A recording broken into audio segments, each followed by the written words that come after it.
Okay, hi, my name is Shine. Welcome. Should I film this over there? No, because then y'all see my room is dirty.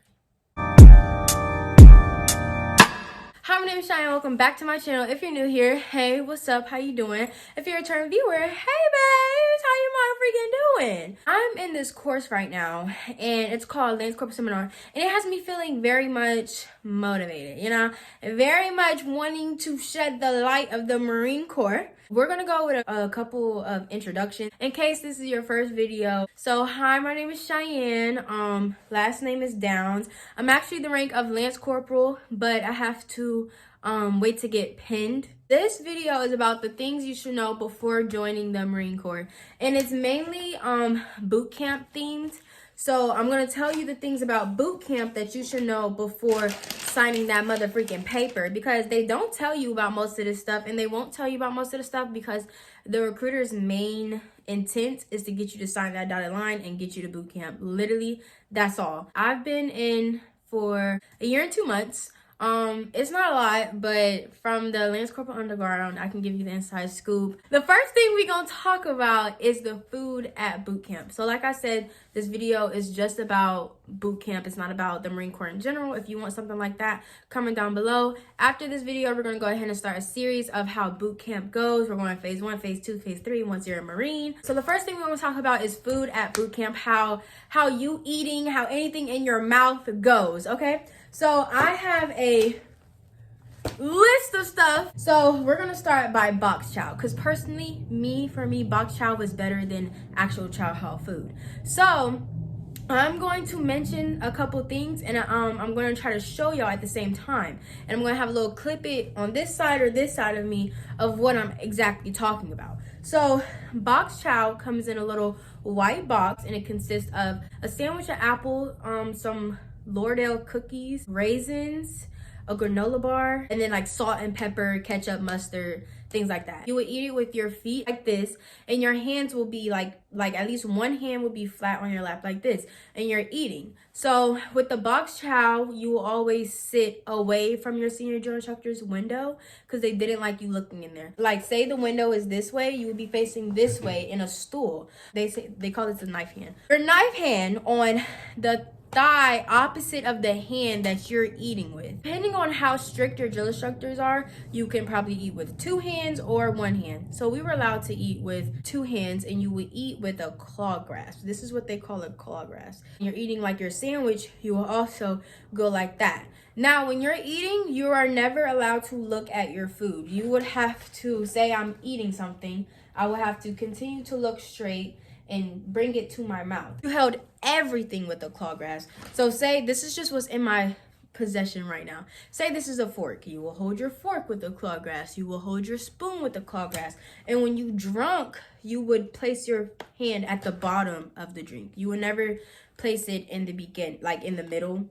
It will always be at the bottom. Now that's everything for box chow. Now for chow hall, it's like kind of the same. The principles still apply. So wherever you hold, you're holding it with the claw grasp. For the chow hall, you actually walked in as in like with sections, okay? So we're just gonna use my fingers, for instance. So you have 4 squads. First squad, second squad, third squad, fourth squad. Just to give you the vocabulary if you're not used to military vocabulary. So how it would be is there is a sink right here because of like corona times. There's a sink right here, and you will wash your hands, and you would count down. Like everybody would be yelling 30, 29, 28, stuff like that. And so each squad would wash their hands, and that's how you will file in. File in meaning going into the chow hall. So first squad would go in, and then you will line up on the wall, and like you will hold your tray like this. So say this is the tray. Do y'all see my hands? They're kind of like that. That's how you will hold your tray. And you couldn't hold your tray, had to be like literally right under your boobs, kind of like that. How you would move through the chow hall line is the video. So you would shuffle your feet, So it's a lot of stuff to put in your mind before you want to sign that dotted line, because like that's just getting your food, okay? Say this is like the tray or whatever. You have your utensil. So this is how you would be eating. So this is my fork or whatever, and I'm eating the food. And it is a fast eat. Realistically, this is how it would go. and you're eating, and you're eating. If I wanted to drink, you're drinking. Like that. And so when you're done eating, you would stand up, stand at attention, and yell. I think it's just the proper greeting of the day. The proper greeting of the day. So you would get to where your rifles are stationed. So you would stand outside, and you were, I think you stood at attention. So you would stand outside until your whole platoon is done eating. That was everything for the chow hall. If you want more details on anything I mentioned in this video, you have to comment them down below. Now with drill instructors, when you first get to Parris Island or San Diego, wherever you go, just know they're everywhere. They're like roaches, you know, and they don't just come out in the dark. They come out any time of day. Go to boot camp on a bus. A drill instructor comes on and says, "Get off my bus." That's usually what they say.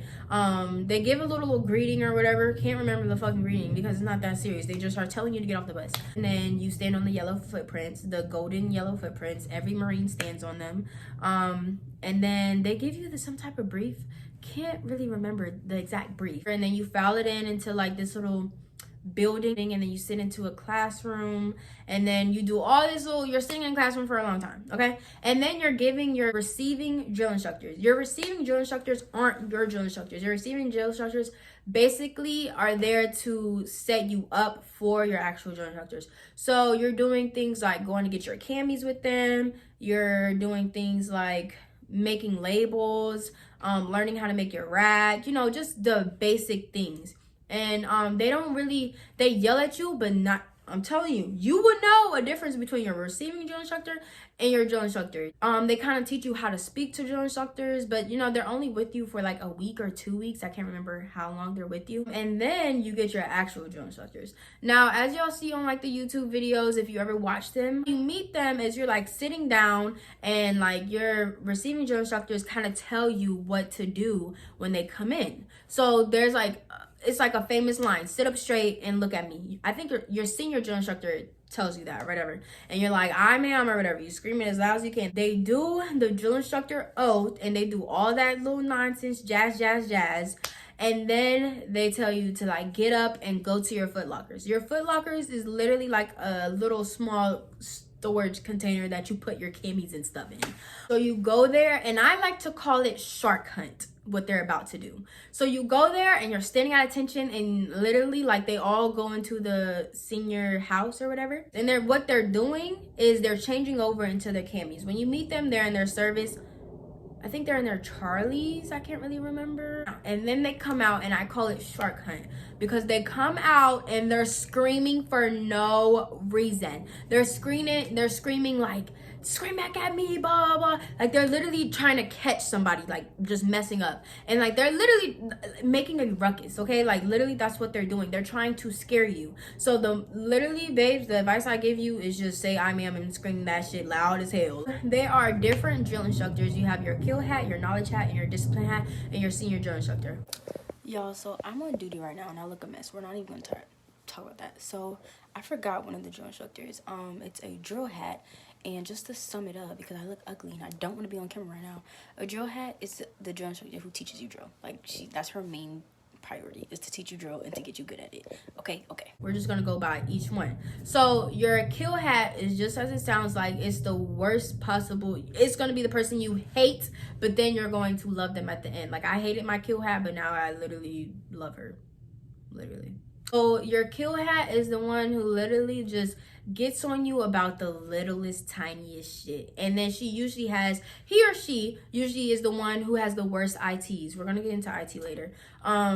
Your knowledge hat is the one who teaches you the different things you need to know, as in like the Marine Corps values, you know, the different knowledge you need to know. I actually have like a little bit in this notebook because this was the notebook I took to boot camp.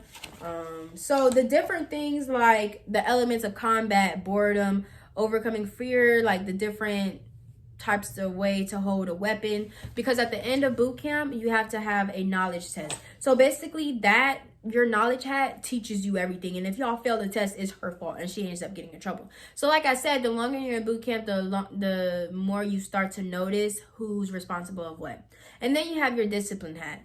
It's more of the drill instructor who doesn't have ability, like isn't a knowledge hat or a kill hat or a senior drill instructor. They're literally just there to discipline you. So when they say stand at attention, make sure your hands are aligned with your trouser seams, make sure your feet are at a 45-degree angle, just, you know, stuff like that. Make sure you're screaming loud enough, make sure you're basically doing what you're told. Basically, that's what they're there for.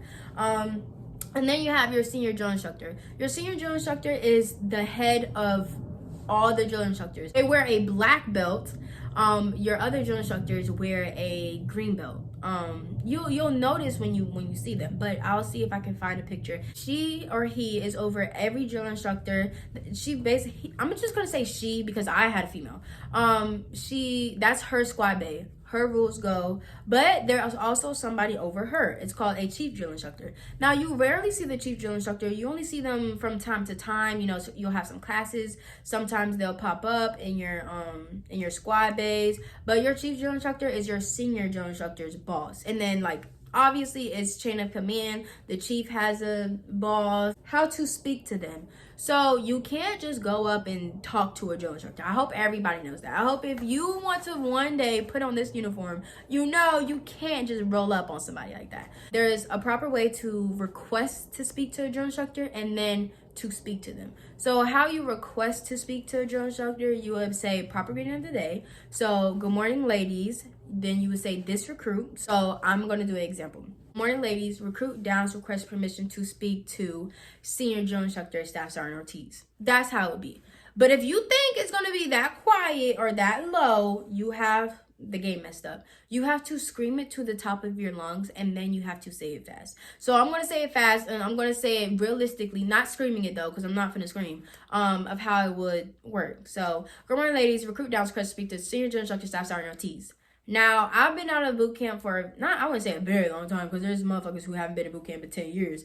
But I've been out of boot camp for a while, so I can't say it as fast as I used to. But that's how it would be. You need to speak quickly. And then when you speak to them, you will always speak in third person. So, recruit Downs request permission to use the head. That's how you would say it. You would never say I, me, my. You are not allowed to say that. So, don't say, can I use the head? So, this is how it's going to go. Good morning, ladies. Recruit Downs request permission to speak to senior drill instructor Staff Sergeant Ortiz. Sorry, it's a tongue twister. But once you get in boot camp, that it will come like that. Like, it's going to roll off the tongue. And then she would usually be like, what? Like, what the hell do you want? Some shit like that. And you would be like, good morning, ladies, or good morning, ma'am. Ma'am, if you're speaking to one person. Ladies, if there's collectively. Usually when you're speaking to your senior drill instructor, there's a drill instructor watching you how you speak to them. Because, you know, you're usually supposed to go to your regular drill instructors and not your senior for something like that. But just saying, that's the only name that pops up to my head right now. And then she would be like, what? And you would be like, recruit Downs request permission to use the head. And she would be like, bye or no. Well, they're not allowed to tell you no, but don't snitch on them. Okay, I don't know if I'm allowed to say that. I don't know.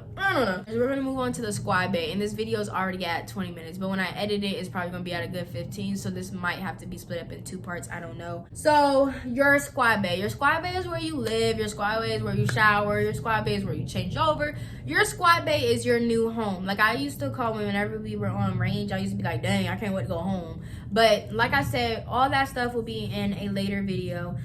So the squad bay, we're going to start by like literally like the different things. So your racks, aka beds, they are bunk beds and they are made out of metal. So it's not like wooden bunk beds, it's literally like metal bunk beds. I'll see if I can pull up a picture. But there's a certain way you make your bed, there's a certain way you sleep in it. How you make them, it is a very, very precise way to make your rack, and it is very, tedious. It's a very tedious task because you have to do these things called hospital angles. I forgot exactly what they call them, but they're literally hospital bed angles. So it's when your sheets are at a 45-degree angle. I will try to pull up a picture if I can. Oh my God. And there's a certain way to make them. And not only is there a certain way to make them, they teach you that, but you usually get your bed, like, they call it like stripped off when it's fucked up. So, you know, it's a learning lesson. Every Marine has to go through it, okay? So you make your bed a certain type of way. Your bed can't have wrinkles, lint, dirt, nothing. Like nothing. Like literally your bed, you don't even sleep under the covers half the time. The only way you're allowed to sleep under the covers is if your senior drill instructor says you can sleep under the covers, and usually she only says that if laundry is due the next day. So what you usually do, or what you should do, is you sleep in your sweat top, sweat bottoms. So the sweat top that you get, sweat bottoms that you get, and the socks, like that's literally how to keep warm. If you're still cold, because I'm gonna give y'all the little homie hookup. If you're still cold, put on your beanie. Usually, like if when your ears and your feet are cold, your whole body's cold. Okay, so put on your beanie, but make sure before it lights, that shit is off your head or you're gonna get fucked up, okay? But like I said, we're gonna go deeper into this stuff later on in videos. You also have to do things like clean the squad bay. So there's different type of recruits. You can be a head recruit, a laundry recruit, a rack recruit, a scuzz recruit. I think that's all of them. I'm gonna go by each one. So a head recruit, I was a head recruit. I was the head recruit. So I was in charge of all the other head recruits. And so basically, head is bathroom, if you don't know. I cleaned the bathroom. And the reason why I was a head recruit, I volunteered to be a head recruit because it, like, the bathroom wasn't clean and I wasn't liking it. So I was a head recruit. I cleaned the showers, cleaned the heads, cleaned the sinks. And females are so dirty, bruh. Like, I don't care. And it be the ones that be like, oh my God, my mom raised me so well. Like, no. Like, these little, like, the girls with the less textured hair, y'all be leaving y'all hair everywhere. No matter if you say you cleaned it up, I'm gonna need you to microscopically look and make sure every strand of hair is picked up, because that was my #1 pet peeve back in boot camp. Like, I used to cuss them out. Because that shit was nasty to me. I hate low porosity hair being around. Like, are you shedding right now? You have laundry recruits, and they hand out the laundry. They do the laundry, and they hand it out during their prospective time to hand out laundry. And then you have a rack recruit. So basically they're the recruits who are good as hell as making people racks, and usually they make almost everybody's racks or help everybody's rack, because you're not allowed to have fucked up racks. So your boot camp is all about teamwork, literally. So you're not gonna have somebody getting yelled at because their rack is fucked up, because then you're gonna end up getting yelled at, because like drill instructors start to pick up on who's good at stuff and who's not, and they're gonna be like, why didn't you help your sister? They call everybody sisters. You have art recruit too. So it's basically the recruit that's good at drawing and stuff, but you don't really get to draw and stuff until towards the end of boot camp. Talk about that in a different video. Showers. This video is already at 25 minutes. Oh my God. So showers are the worst showers you will ever take. They're freezing cold and they're 2 minutes long. So you got to get the important spots. And you can be like, ew, blah, blah, blah. Baby, this is why I'm telling you. Boy, this is why I'm telling you, because the recruiters ain't going to tell you. So I'm going to tell you. Make sure you're prepared for what you're signing or whatever. So your showers are literally like less than 5 minutes. It's never over 5 minutes. I'm telling you that now. It's never over 5 minutes until you're a Marine, until you finish the crucible. Your showers will be 5 minutes long. You go in just like how I was telling y'all with the chow hall, how you go in squads, but that's how you would go in the shower. Note to self: get in the third line. Always get in the third line, because the fourth line and the first line always get rushed. The third line is the sweet spot, because you stick in there. But while you're in the shower, your squad leaders are rushing you to get out or whatever, and you grow a love-hate relationship with them, because they're like annoying, but they have to be annoying, So you wash all the important spots, and then you get out like in a towel, and you go stand in front of your rack. You have to become comfortable with yourself and comfortable around everybody else, because you're naked around them all the fucking time. Like, you're naked around them all the damn time. So before you are allowed to get in the shower, they do this thing where they like tell you to take off everything. So they be like, take off, like, they don't be like, take off your blouse. They be like, remove blouse, and then you will repeat back, remove blouse, I ma'am. But you literally do everything on their time, and then that's when the countdown begins. Your drill instructors will count you down super fast, and you never see nobody count down numbers like that ever in your motherfucking life. So they're gonna go from 100 to 0 in less than 2 seconds. How? I don't know. Because if you're counting seconds, how you get to 0 that fast if you started at 100? That's literally how it is. There's certain ways how you put away your blouse, blah, blah. But, like, if you think it's a smooth, easy, oh, take off my blouse, take off my shirt, take off my trousers. No, it's fun and games to drill instructors. You would take off your blouse, they'll tell you hang it up, and then you take it off, put it back on, take it off, put it up, take it off, put it back on. It's literally a game. It's a game. When you're finally out of the shower, you're back into your racks, it's the same game. But you put on your whites. Your whites is your sports bra and your underwear. Now, periods. You're not gonna get your period in boot camp. I promise you. My last period was, I vividly remember, it was like December 1st. I was in the hotel room where we had to quarantine. I did not get my period all through boot camp. I lost my period in December. I didn't get my period back until like May. Even after boot camp. I graduated boot camp March. I didn't get my period back until like May. And even if you do have your period, just put on the pad. Like, you're not gonna get in trouble for putting on the pad, because you will notice drill instructors aren't really allowed to mess with you when you're putting on whites. They can count you down, but they're not gonna be in your face because you're naked. Back up. That's weird. So just put on the pad. Just put it on. Don't be like, oh my god, do you think I could put on a pad? Girl, just put it on. Like, literally just put it on. Stick that tampon up. Literally just do it. But wait until they say put on whites. Don't try to be putting on your whites without them saying it. So the same way they count you down to take off your blouse is the same way they count you down to put it on. Oh my god, this is so much. Oh my god. Now, sleep, okay? Sleep, you get 8 hours every day. Every day. Unless you're on fire watch. Okay, fire watch. There's different recruits for fire watch too. Oh my god. There is a laundry recruit, and then there's a scribe, and then there is a head. So laundry hands out the laundry. You get your laundry in the middle of the night, but before lights you have to put it up, so throw it into your foot locker or whatever. I'm kind of getting tired of making this video. Oh shit, I think I have to go. We left off at sleep. I will see y'all probably in 2 seconds to y'all, but when I get off of work. So I actually never came back, and I'm on duty, so I can't really update y'all. So we're gonna make this video into a part 2, so make sure y'all tune into that one when that one comes out. I hope y'all guys enjoyed the video, and I'll see y'all in the next one. Peace.